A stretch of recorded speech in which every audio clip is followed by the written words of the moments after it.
was an eventful first round. Here is where Rigondeaux would hit the canvas. Now, he gets nailed with a left hand that's kind of on the back of the head. And that, whether that would be knocked down, who knows? But he was hit several times while on the mat, which, of course, could have also created a point deduction or disqualification of Casimero. And Rigondeaux complaining about being hit behind the head, which, in fact, he was. And we'll get a look at it again, Abner. Yeah, there was a punch behind the head, but then the punches afterwards while he was down, you know, that could have been the punch that hurt him, to be honest, because Rigondeaux, he was hurt once he got up. And I do not want to intimate that Casimero is by any means a dirty fighter. He has been penalized 2 points in the past against Luis Lazarte for punching to the back of the head.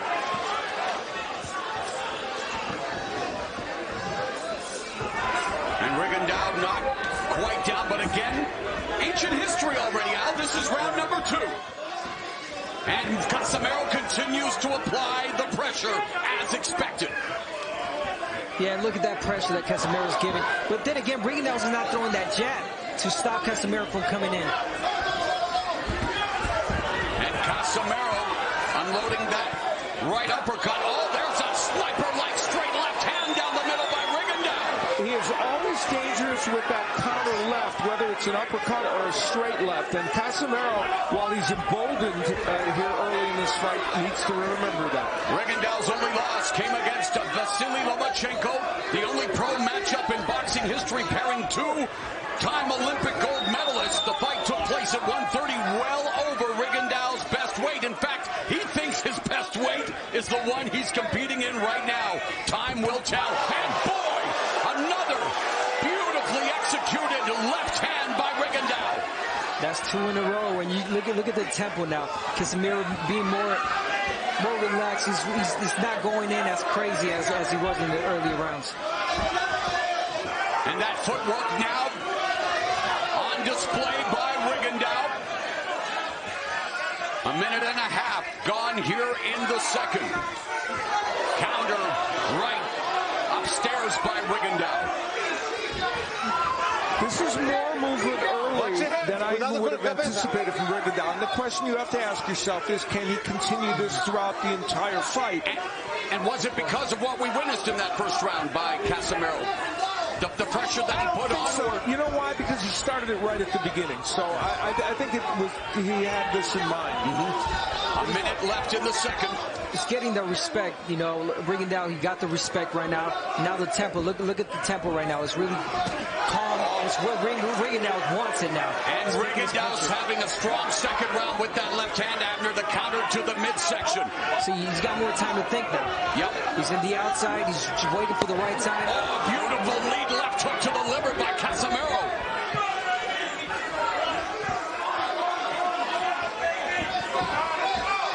It was what Casimero was doing in the first round, and then in the beginning of the second one, that is going to give Rigondeaux problems. Right now, I think it's Rigondeaux. Rigondeaux's doing a good job of juicing the whole ring. And it was Casimero who told Rigondeaux to leave his bicycle at home. The crowd here in Carson wishes the same thing, but it's the sweet science. It's about hitting and not getting hit. Rigondeaux, one of the best.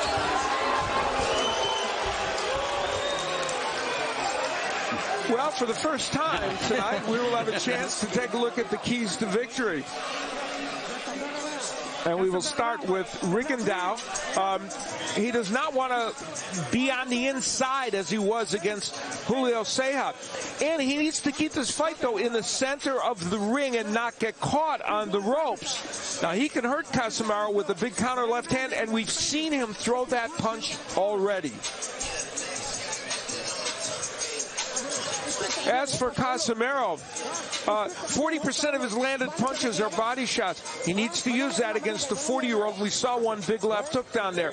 He has a powerful uppercut, and it could be a big weapon in this fight. His right hand is a devastating weapon, and he used it to KO the last lefty that he faced.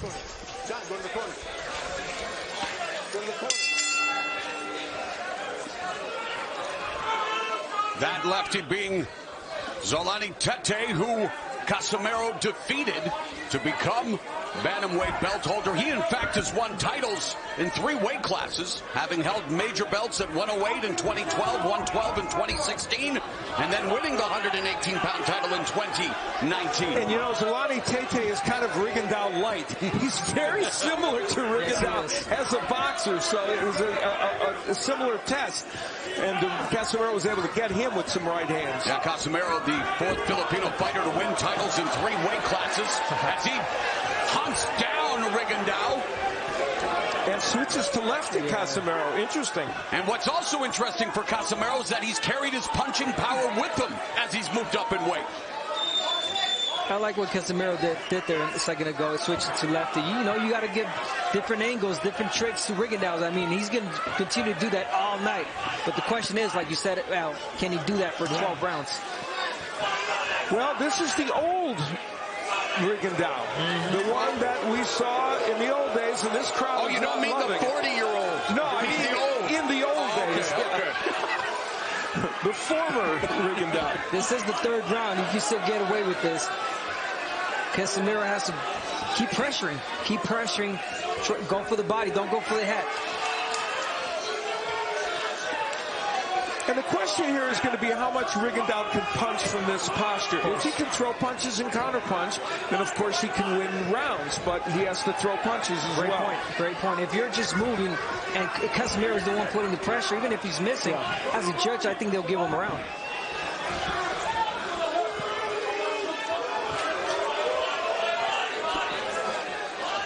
And here's what Casimero is not doing at all. He is not cutting off the ring at all against Rigondeaux. He's following him around the ring.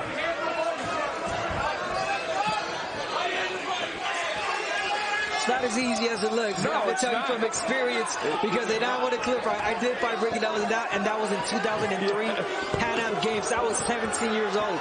The man was close to his 30s. Yeah. But I mean, same thing, same scenario. He was moving all around the ring. I couldn't catch him. And it's three rounds. So Casimero has 12 rounds. Well, 9 now. Final 20 seconds of the 3rd round, in which Rigondeaux's chewed up a lot of real estate.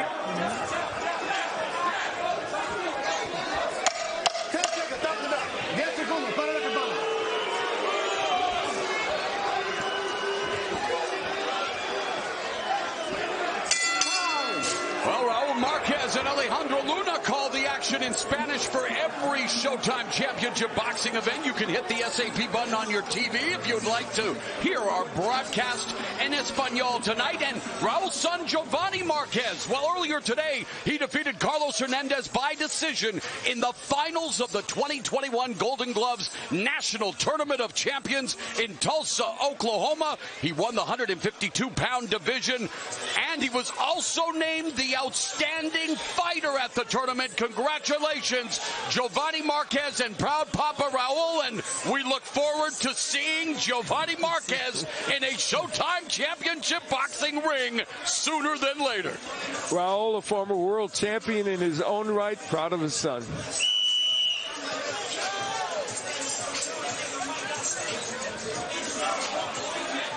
La boca, la boca. Get over there. The bell and round 4, and when it comes to judging a bout of this nature with all of that running in the last round, wow, the judges earn their keep, right, Al? Don't ask. This is tough. And, you know, remember I mentioned that Casimero was hoping work rate would help him. He's only thrown 69 punches in this fight, and part of the reason is just catching Rigondeaux is a tough one. Rigondeaux himself has only thrown 61. And I think it's about being patient now for Casimero. You got to wait for the right time to let go of the right hand, which he still hasn't. Yeah. And Casimero attempting to make that investment to the body, Al, as you've mentioned as well, but off balance throwing that left hand. But the investment to the body will be one way if you can tag him, Abner, to slow him down. Oh, and Rigondeaux comes back. They both throw that body shot at the same time. But yeah, you're right. He's setting up that left hook, but he's got to come with the straight right hand or straight to the body, speaking of Casimero. less movement from Rigondeaux in the last minute and a half or 2 minutes of this fight. Whether that continues, we'll see.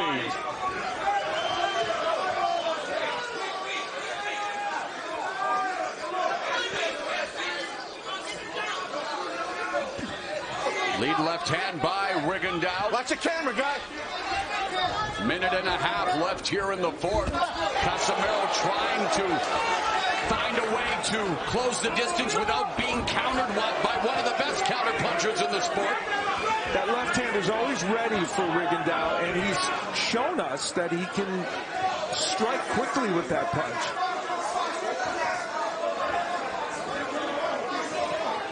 Well, you can, but if you don't keep him busy, at least with the jab from Casimero, right. I mean, he's going to have fun throwing that left, but Casimero has to at least touch him with that left. Yeah, you know, there's a misnomer that you don't jab against lefties. You do jab against lefties for a lot of reasons. For many reasons, you know, you want to keep them busy, keep that hand entertained. Although against southpaws, it can be said that it's likely to be less effective, right? It may, but it helps, as Abner put out, Yeah, I mean, exactly. Yeah, it may not set land. the table. Yeah. And it may not land a lot. Yeah. And the feint's not coming from Rigondeaux. Here's the interesting thing. The power puncher Casimero is biting on those feints.